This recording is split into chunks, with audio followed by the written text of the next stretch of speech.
Hey everybody, it's Eric from epautos.com, your libertarian car guy, and even though it's April, it's freaking cold here in the woods. So I'm going to try and get inside this new Nissan Sentra quickly and try and turn on the heat so I don't freeze. Anyhow, it has a new front clip and a new rear clip designed to kind of bring it in line with the Maxima and the Altima, but otherwise it's fundamentally the same car as it's been for the last several years, and not that that's necessarily a bad thing.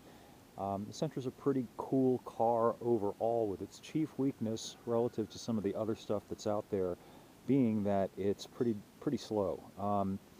It has a 1.8 liter engine now. It used to have a 2 liter engine. The horsepower is down 10. Even though it's a little bit lighter, it's still one of the slowest cars, and maybe the slowest cars in the class. It takes a good 10 seconds to get to 60.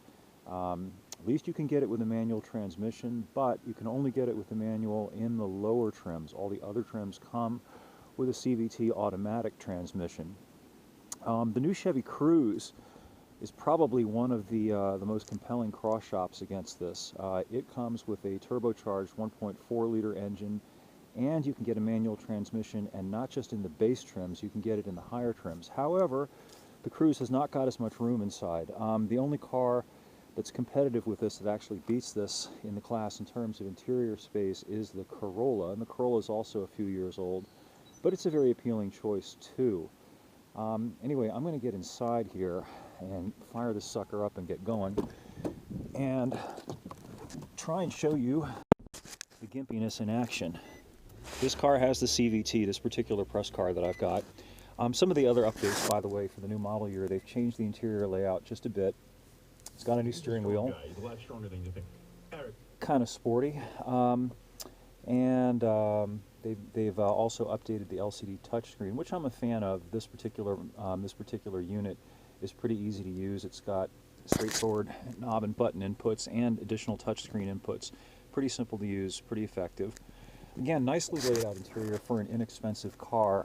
When I get my review up on epautos.com, one of the things that I kind of contrast the Sentra and other sedans with are the hugely popular crossovers, particularly compact and even subcompact crossovers like the HR-V, which have about the same physical footprint as this sedan does. But the reason that they're so popular right now versus sedans is that, you know, they've got a cargo area and a liftgate versus a trunk, as in a conventional sedan, and so you've got a lot more room in the crossover to work with for cargo, and a lot more versatility because of that hatchback layout. So that's one of the main reasons that crossovers are kind of eating sedans lunch.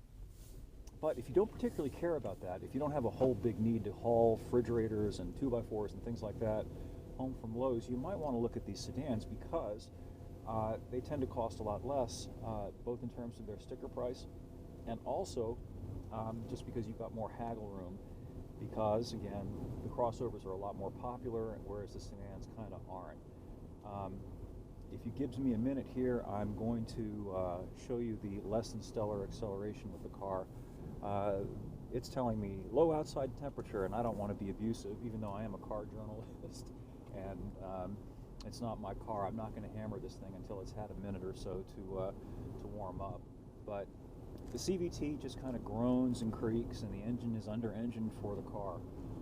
It's not that it's unacceptably slow to deal with traffic. It's just a little arthritic. Even though she's got, Captain, the engines will not take anymore.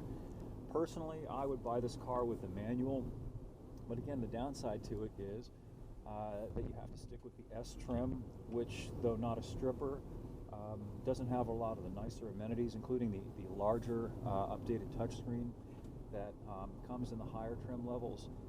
Also things like heated seats, which are really nice on a crappy cold day like today. Can't get those, and the manual transmission, and I'm not sure why Nissan chose to do that. Nissan normally is a manufacturer that leans toward the sporty side of the aisle, but there you go. I think it has to do with the fact, as I've ranted about before, that CVTs have a slight efficiency advantage over manuals. Okay, I'm lined up. Here we go.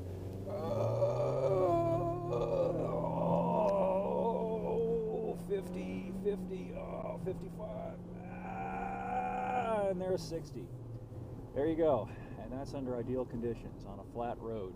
Cold day outside, so denser air, better for performance. Anyway, that's all she'll do.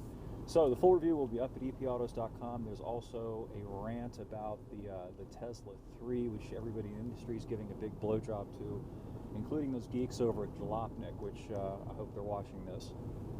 Anyway, thanks for viewing, and we'll see you on the site.